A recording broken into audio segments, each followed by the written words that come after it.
sorry for the boy. When he pointed out to the lieutenant that he had no shoes with him, the officer borrowed a pair from one of the crew. Both he and the midshipman presented him with a handkerchief, presumably to be used as a flag to attract the attention of passing vessels, and one of the crew gave the boy his knife.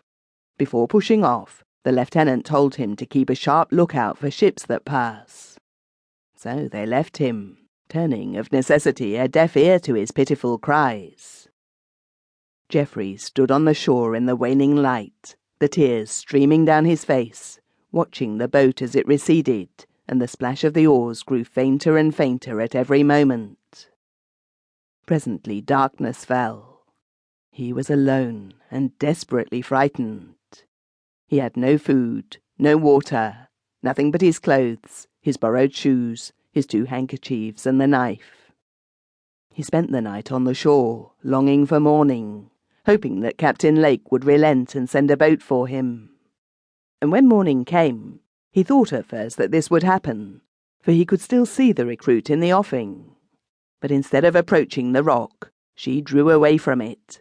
Soon she was hull down on the horizon, and then she disappeared. Poor Geoffrey was stunned by the truth that forced itself upon him. Captain Lake was not going to take him off the rock. All day he wandered hopelessly about the shore, occasionally flinging himself on the ground in despair. He became very thirsty, and it did not take him long to discover that there was no fresh water to be had. During the next night and the following day, the pangs grew till they were almost intolerable. He tells us that at last he drank sea-water, but he cannot have taken much, or he could scarcely have survived. On the 3rd day there was a fall of rain, and he drank greedily of the water which collected in the hollows and crannies of the rocks. His thirst quenched, he found he was ravenously hungry. There was no vegetation worth mentioning on the island.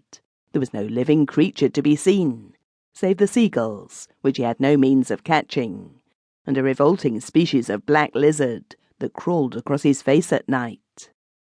When on the 4th day he discovered a small piece of bark, he devoured it like a wild animal. On the 6th day, he was again troubled by thirst, since most of the rainwater had evaporated. His cravings quickened his wits. Collecting the quills of seagulls, he made them into drinking straws, and sucked up the water from the deeper crevices in the rocks where it still lay.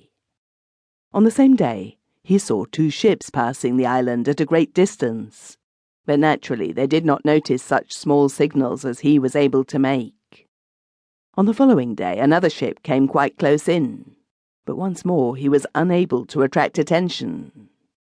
During the 9 days of his stay on Sombrero, Geoffrey had nothing to eat except that one little bit of bark, and though the heavy dews that fell at night and the water he was able to obtain through his quills kept him from perishing of thirst, he suffered much through the long, hot hours of sunshine. On the 9th day another ship appeared, sailing close inshore. This time Geoffrey was successful in disclosing his presence, and the ship saw him and sent in a boat to take him off. None too soon, for after all he had endured, he was a pitiable object, parched with thirst, starved and wholly exhausted. His rescuer was the American schooner, the Adams, commanded by Captain John Dennis, and sailing from Martinique to Marblehead. When Geoffrey told his story, the honest Yankees were full of indignation at the horrible treatment he had received. They, one and all, he wrote, wished the captain might have the same punishment for his cruelty. For a few days, his stomach could not retain any nourishment, until someone thought of giving him oranges to eat. On this diet he soon recovered, and in little more than a week I was able to eat more than any man in the ship. Captain Dennis took the lad to Marblehead, where the story of his sufferings excited more indignation and such practical sympathy that Geoffrey resolved to stay in so hospitable a neighbourhood. He remained there for 2 years, taking a series of odd jobs, but neither from his own account nor from other sources do we learn whether these frequent changes meant a return of his old weakness. Let us go back to that old-fashioned martinet, Captain Lake, who, when we last saw him, was calmly taking his ship on